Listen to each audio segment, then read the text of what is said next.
He begged her to run, but when she finally did, the wolf chased everyone else instead. The only thing louder than his scream was the sound of his bones breaking into something else. You ever hear a scream that doesn't sound human, but also isn't quite animal? That's what they say happened in Halbert Pines, a place carved between mountain silence and superstition, a town where the full moon doesn't just light the woods. It calls to them, to him. They used to whisper his name, now they don't say it at all. But there are still bloodstains on the cellar walls of the Callahan house, still claw marks across the storm shelter, still scratch patterns in the trees that don't match any known predator. This is where it starts, with a man who didn't want to be a monster, and the woman who loved him anyway. His name was Jonas Callahan, ex-military mechanic, kept to himself, built his house near the tree line like he was trying to be alone on purpose. Every full moon, he locked himself in the basement, bolted the doors, welded steel bars across the exits.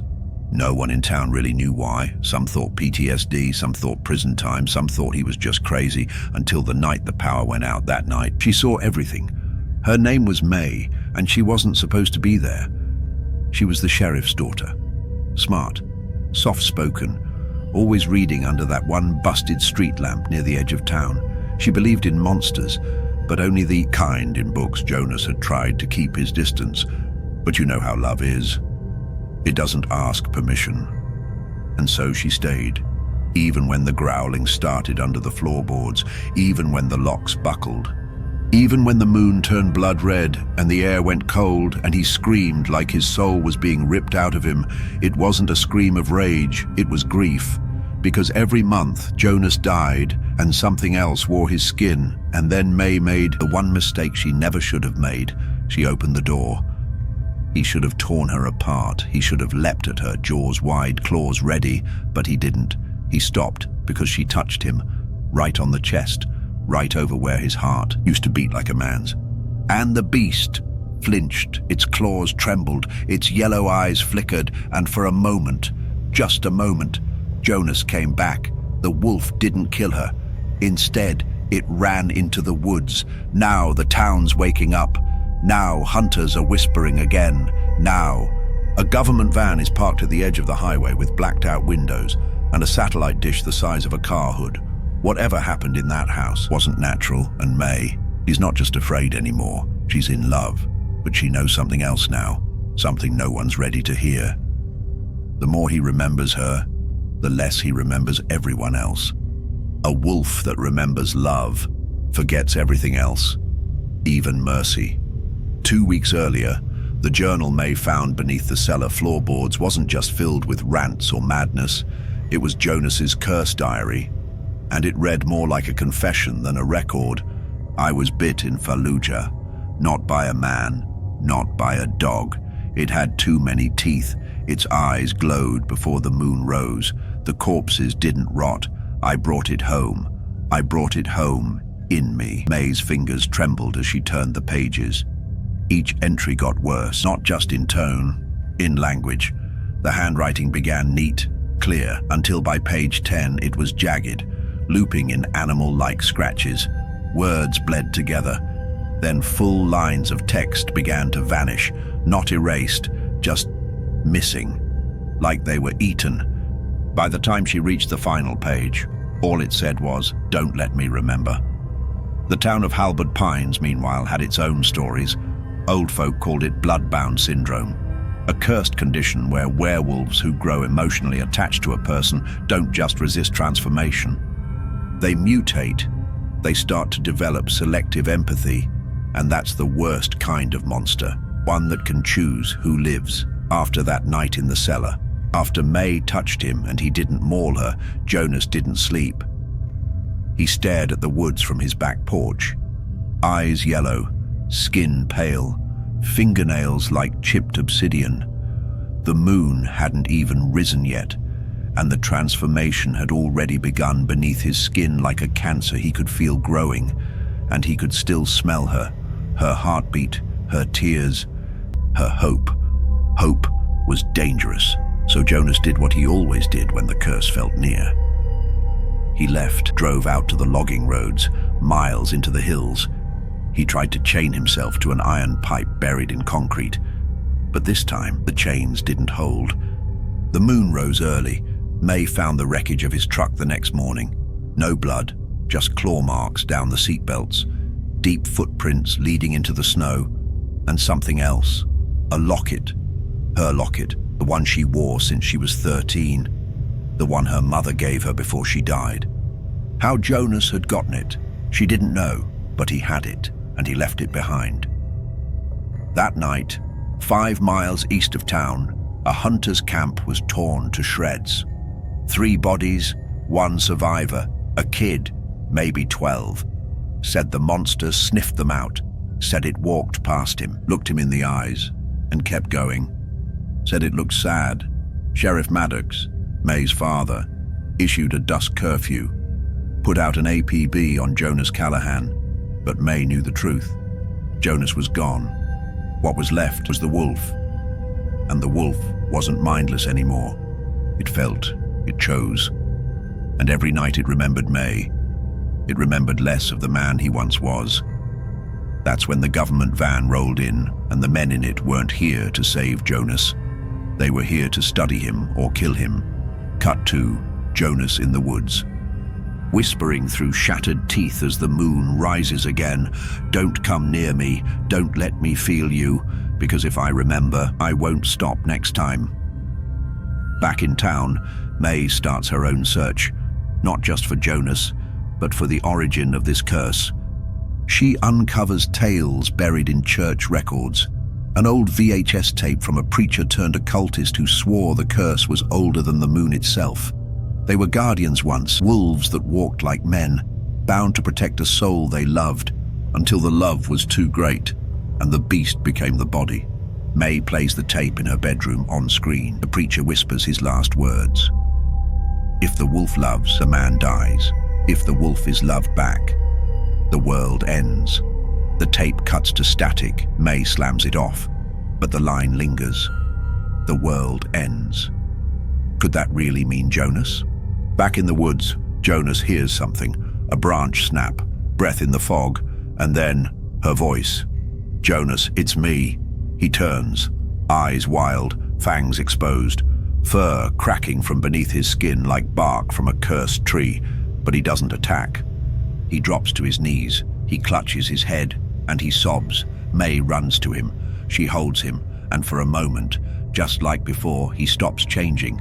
But this time, the trees around them don't go silent, because now, something else is watching, something with the same glowing eyes, something that does not want the wolf to remember love. The sound of wind howling across the tree line was nothing compared to the sound of him. Elias had always managed to hold on, but not this time. They were at the cabin. He had warned her, again and again.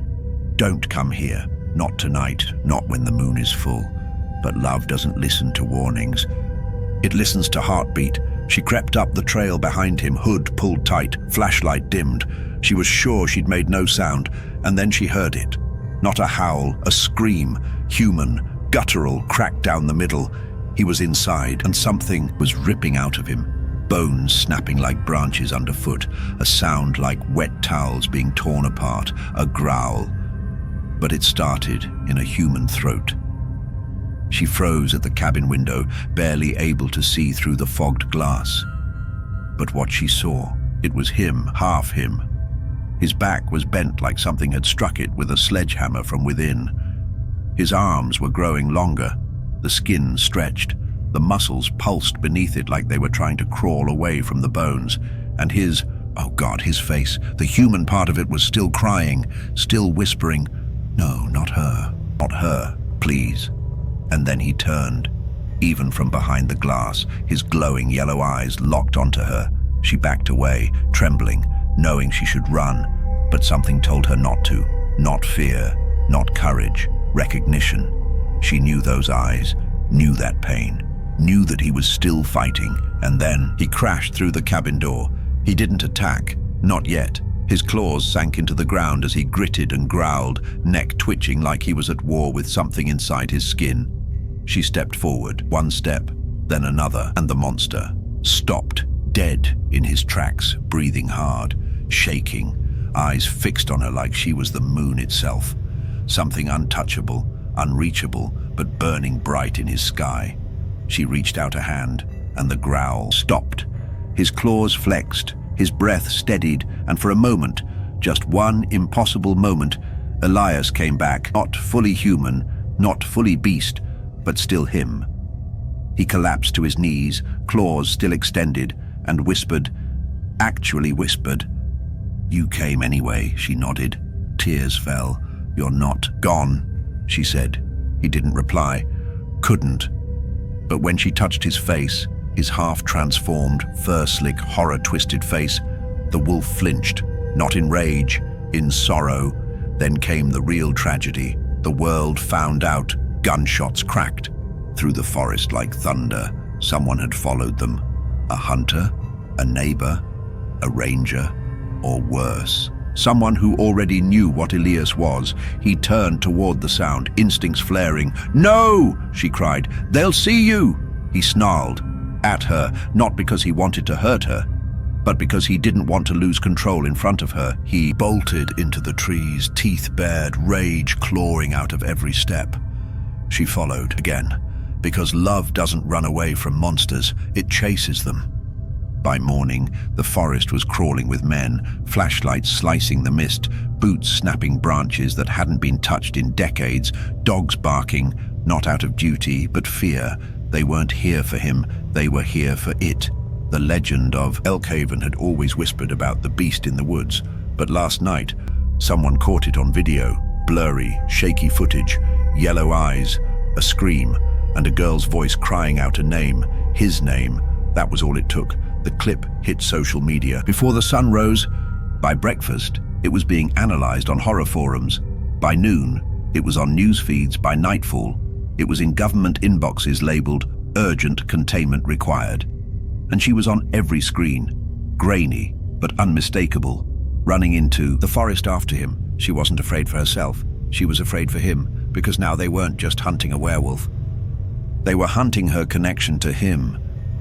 Elias hadn't come back that night, not fully, but she found him again, near the ridge, under a cliff where the moon couldn't reach. He was covered in blood, but not hers. Breathing heavy, shaking, she crouched beside him, locket still clutched in her hand like a sacred relic. "I saw the news," she whispered. He didn't answer, but his eyes said everything. "They'll kill you. They'll try," he murmured, voice like gravel and grief. "But you didn't hurt me," she said. "You stopped when you saw me. You remembered." He looked away, and that's when she realized it. That's what terrified him. Not that he'd lost control, but that he hadn't. "It's getting worse," he finally said. "I didn't change back at dawn. I'm still halfway." She touched his chest, warm, furred, pulsing with something ancient and alive. "Maybe that's not a curse," she said. "Maybe it's a choice." But that word, choice, it split something inside him. "No," he whispered. "You don't get it. I didn't choose to stop. You did something. You anchored me. And now I can feel it. The beast, it's watching me even when the moon isn't full." He backed away. "It's learning from me." Suddenly the woods lit up. Headlights and spotlights. "They're here," she gasped. Elias growled. Half beast, half man, but all protector. He lunged toward her, shielding her with his body. "If I shift all the way, I can get them off your trail, but I won't come back this time." "Don't!" she cried. "We'll run!" "We can hide, disappear. We don't need to fight them." But he was already turning. The transformation was faster this time, too fast. Ribs cracked, joints tore, snout lengthened. The wolf remembered, but this time it remembered rage, and it ran not toward safety, but straight at the flashlights. What happened next became legend. 3 armed men mauled, one thrown 30 feet through a pine, no fatalities. Somehow, the girl gone, the beast vanished, but the cameras, they caught everything. Within hours, online rumors spread like wildfire. The girl calms the wolf with a touch. Love story or hoax. They're hiding somewhere in the mountains. And beneath it all, the same whispered phrase, He loved her more than the moon. But no one knew where they went. No one could follow, because they didn't run to escape. They ran to remember. Elias took her to the last place he remembered being human, a burned-down chapel, the site of his parents' deaths, a place soaked in ash, bone, and memory. He told her the truth about the curse, about the first transformation, about the night he was bitten not by a beast but by his own bloodline. "You're not the first girl I've tried to love," he said, "but you're the first I've tried to protect from myself." She didn't speak, just held his clawed hand tighter, and for the first time in the cold quiet, the wolf cried, "There's no cure for memory." That's what Elias said on the fourth night in hiding. They'd found shelter in the old ranger's station, abandoned after a landslide, forgotten even by the maps. No electricity, no signal, just cold walls and moonlight bleeding through shattered beams. At first, the girl, her name was May, thought he was getting better. He'd speak in full sentences. He'd let her rest beside him. Sometimes he'd even laugh, that low, broken laugh that carried centuries in its breath. But every night she'd hear it, the scratching inside the walls, inside him, like the wolf was pacing. "Your heart slows when you sleep," Elias said one morning. Watching her from the floor, she blinked. "That's normal?" He shook his head slowly. "It makes the wolf louder." On the fifth day, he found an old map in the ranger's drawer. He circled a place. "There," he said. "We end it there." The place was marked Cradle Rock. She didn't ask why. She knew that tone in his voice, the kind of tone that meant farewell. They packed what little they had. She stuffed the locket in her coat. He wore the same flannel, now torn, blood-stained, almost part of him. The hike took 2 days, and every night the sky grew brighter with moonlight, not full yet, but pulsing, as if it couldn't wait. On the trail, May asked him the question she'd been dreading.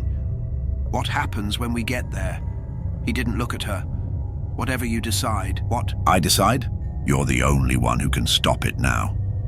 May froze. The weight of those words hit harder than any claw. "What do you mean, stop it?" Elias finally turned to her, and for the first time she saw fear in the wolf's eyes. "If I change under a full moon again, and if I remember you, the wolf won't just stop for you. It'll protect you." He paused. "And it will kill anything that comes near you, even if they're innocent?" He nodded. "Even if they're me." The air was colder at Cradle Rock, a cliffside view of the valley below, a circle of ancient stones, a scorched sigil carved into the rock, long faded, but not forgotten. Elias stood in the center. May stood on the edge. He handed her a gun. She nearly dropped it. No way. "It's silver. I made it years ago. You expect me to..." He cut her off with a whisper. "I expect you to love me." And then the wind began to howl. The moon rose, faster than it should have, brighter than ever before, like it knew. Elias groaned, dropped to his knees, bones snapped, skin tore, his eyes, glowing now, never left hers. "Do it," he said, voice cracking. "Please, before I forget you." May raised the gun. Her hand shook. Tears streamed down her cheeks. And then he screamed, "Not." In pain, in memory, because the wolf was still holding back, still choosing her. "Run," Elias growled. "No, please, I can't hold much." Then the snarl ripped through him. His jaw cracked sideways, his hands burst into claws. The beast tore through the man, but the eyes, they never blinked. May dropped the gun, walked forward, and placed her hand gently on his furred, trembling chest, and the forest fell silent. No howling, no growling, just breathing. Her heartbeat, his breath. A moment, frozen. She whispered, "You're still in there." And he did something no wolf should be able to do. He nodded. Then she said, "Then we'll fight it, together." But from behind the trees, a sound. Click. A sniper! A shout! "Do not move!" The government had found them. And this time it wasn't just trackers, it was executioners. They told her to step away from the monster. May didn't move. The werewolf stood between her and the red scopes, no longer howling, no longer fighting, but breathing with her just like before, just like he remembered. And that was the problem now. It remembered too much. From the tree line, the leader's voice thundered, "Step back or we fire." She looked at the wolf. He looked at her. He didn't move either. Then she said, "If you shoot him, you'll kill me too." A pause, then the reply, "So be it." Bang! A shot cracked through the fog. The wolf didn't flinch, didn't charge, didn't even breathe harder. He just stood there, and the bullet hit the stone behind May. A warning, the next one wouldn't miss. And that's when the transformation began again. But this time, he didn't fight it. Claws tore from his fingertips like branches breaking through bark. His ribs cracked outward, a cage giving way to something older, hungrier. His snout snapped forward, and the eyes, those glowing yellow eyes, turned toward the rifles. Not to run, to kill. May screamed his name, not the name of the beast Elias. And for a split second, the wolf stopped, just like before. But something was different now. He wasn't looking at her. He was looking through her, like... He didn't recognize the shape anymore, only the sound, only the threat. "Don't," she whispered. The wolf took a step. "Don't make me do this." The wolf crouched, snarling now, breath smoking in the cold air. She pulled the silver gun from her coat, hands trembling, voice shaking. "Elias, please." But he was gone. Not dead, buried, somewhere inside the fur and fang. He was still screaming. But the beast had taken the wheel, and now it ran straight at the line of soldiers. The forest exploded in gunfire. Muzzle flashes lit the fog like lightning. May ran after him, screaming through the shots. She didn't care if they hit her. She didn't care if they didn't. She had to stop him. But the wolf? He was already ripping through the line. One soldier crushed under claw, another thrown through a tree trunk, a third screaming as the wolf bit his rifle in half. May reached the clearing. The moon caught her just as the beast turned. Blood-matted, fur crimson across its teeth, breath steaming like smoke, and it looked at her again, confused as if waking up. She held up the locket, his name engraved inside, the one she'd worn since the beginning. She said nothing, just showed him. And then the beast whimpered, like a dog punished for something it didn't understand. It stepped back, looked down at its claws, and made a sound that would haunt May for the rest of her life. A sob. It fell to its knees, like a child realizing it broke something precious, turned its claws toward its own chest and waited. May screamed, "No!" She ran. She dropped the gun. She fell into his fur, holding him. "Not like this," she sobbed. "You came back. You always come back." He nuzzled her, breathing heavy. The rage gone, the moon still full. But the beast, tamed, only for her, behind them more lights, backup arriving, more rifles, more death. And so he stood, not as a man, not fully as a wolf, but as something in between. Protector and monster. He looked at her one last time, and then ran. Not at the soldiers. Away, into the woods, into myth. May collapsed on the blood-soaked earth. The gun beside her, the locket still warm. She whispered, "He loved me more than the moon." There's a sound the trees make, only on full moons. That's how they start the story now. Not in books, not in newspapers, just whispers, campfires, late-night streams with more static than truth. But everyone knows it. They call it the howl that remembers. Locals say it echoes through the fog, low and sad. Not a call for blood, a cry for forgiveness. Sometimes hikers report seeing glowing yellow eyes between the trees, just watching, not hunting, not stalking, just remembering. They say the beast never attacks first. They say he only ever kills with cause, and they say he'll never hurt a girl with a locket. But no one's seen her in years, not since the night the snow turned red. Some say she left the town. Some say the wolf took her. Others say she walks those woods at night, placing stones in patterns only he would understand. A trail, a memory, a way back. Every few years, when the moon is high and the air turns cold, hunters go missing, the same way, ripped apart, but nothing stolen, no signs of feeding, just one thing left behind. A silver bullet in the dirt, untouched, unfired, and the whisper goes, "If you hear the howl, don't run, don't fight, just remember, he was a man once, and he loved her more than the moon." That's why he still screams.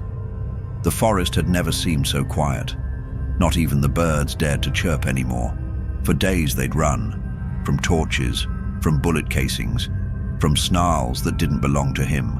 The trees blurred, the sky stayed red, and still a hand refused to let go of his. The world had turned, and not just in the way the moon demanded. Something bigger had shifted, the kind of shift you feel in your gut before it makes the headlines. They were calling him the bloodless beast now. Rumors spread fast when death didn't. He left scenes soaked in claw marks, but not a single corpse. That scared them more than blood ever could, because a monster that chooses not to kill, that's not instinct, that's rebellion. And rebellion, they feared, could spread, so the hunters doubled their numbers. Drones circled trees now. Helicopters thundered low, kicking up storms of ash and dead leaves. They had his scent, they had his photo, they had orders, but they didn't understand the curse. They thought the moon made him violent. They never asked what else it made him feel. He hadn't spoken in hours, just paced in circles beneath the roots of a hollowed-out elm. Hands shaking, eyes flaring gold in the dark like a candle behind stained glass. She reached for him, not like she had before, with desperation, but with understanding now. A quiet acceptance, like she knew the man inside the monster was closer to vanishing than ever. "I'm still here," she whispered. "You don't have to hold it in for me. I'm not holding it in for you," he growled, low and ragged. "I'm holding it in because of you." The distinction mattered. It always had. Without her, he would have torn through the hunters like paper dolls. Without her, he wouldn't have cared who bled. But with her near, everything got louder.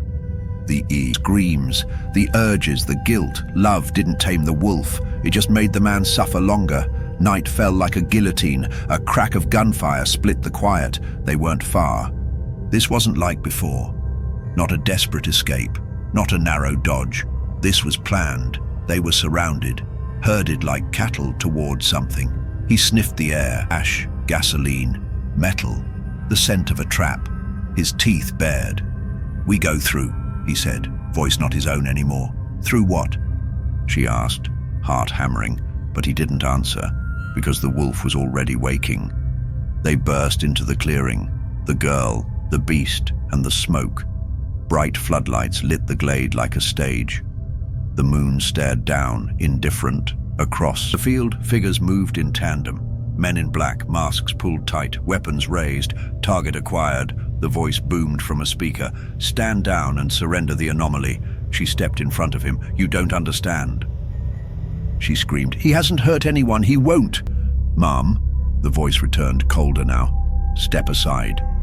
She didn't, but the wolf did. He rose, fully transformed now, taller than any man, hunched in the shoulders, claws like rusted blades. His fur bristled silver in the moonlight, eyes twin lanterns of fury and restraint. And then, to everyone's horror, he knelt, not in submission, in defiance. He bowed his head and placed the bloody locket at her feet. He chose peace. He chose her. That's when the first tranquilizer dart hit him. Then the second, then the scream began. But it wasn't his, it was hers. Because she knew what happened when he was half changed, when he was fighting it, but with his control broken, with pain and drugs and light and fear all flooding in. There would be no middle anymore. There would be only wolf. They say you can't hear a heartbreak, but that's only because it happens just under the sound of the last thing you love screaming. She watched the darts strike his shoulder, his side, his neck, like steel mosquitoes full of poison. His body twitched. His head snapped toward her, then away, and in that moment, she saw it. The part of him still trying to hold on, the last sliver of man clawing at the edges of the monster's eyes. But the darts took that too. He roared, not in rage, in despair. A howl that shattered birds from trees, cracked bark from trunks, sent trained men diving behind rocks like children afraid of thunder. The forest bent under the sound. So did she. The ground pulsed beneath her knees as the transformation surged. Bones snapping, fur erupting, eyes glowing like apocalypse lanterns. But something was off.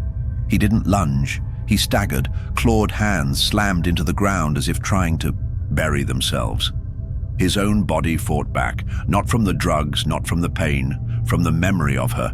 She crawled to the locket. It lay open in the grass, a photo on each side, one of her, one of him, smiling human before the moon ever cared about them. She held it up, hands shaking, tears burning down her face. "Please," she whispered, "please remember." And he stopped, one clawed foot from tearing a man in half, one breath away from losing everything. He froze. The monster froze. They didn't. A shot rang out, real bullet, not tranquilizer. It tore into his back, and for a moment the wolf vanished. Fell, hard, loud, shaking the roots around them, and then slowly he turned, not toward the shooter, toward her. He limped over, blood soaking his ribs, clawed hands dragging behind him.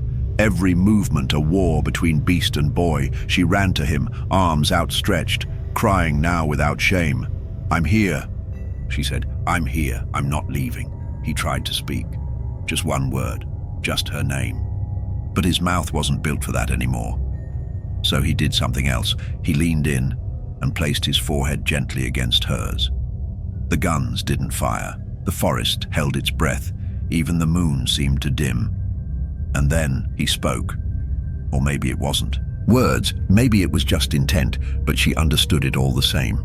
He pulled away, looked at her, and mouthed it and it. She shook her head, sobbing. He nodded once, slow, heavy, and offered her his own claw, held it steady, as if placing a knife in her hand. One final gift, one final mercy, one final act of love. The Yafa. Screen cuts to black. A soft sound, metal falling into soil. Then the howl, not angry, not savage, just sad, a ghost of what was. They buried him where the light never touched. Some say the girl disappeared that same night. Others say she still walks the forest, whispering his name every full moon, waiting to see his shadow in the mist. And every now and then, when the night is quiet and the wind carries sorrow, a single mournful howl cuts through the dark, but no blood is found, only claw marks around a locket, and the words scratched deep into the bark of an old elm tree. He loved her more than the moon. If you still think it's just a story, go to the ridge, wait till the moon's full, bring a silver bullet, but don't load it, just hold it, and listen. Fade to black, soft howl in the distance, then silence. And for those who hunger for more, step deeper into the shadows with our Ultimate Werewolf Horror playlist, linked in the description below. In the world of horror, the scariest things happen when you least expect them. And trust me, you don't want to be left in the dark. Welcome to the darkness.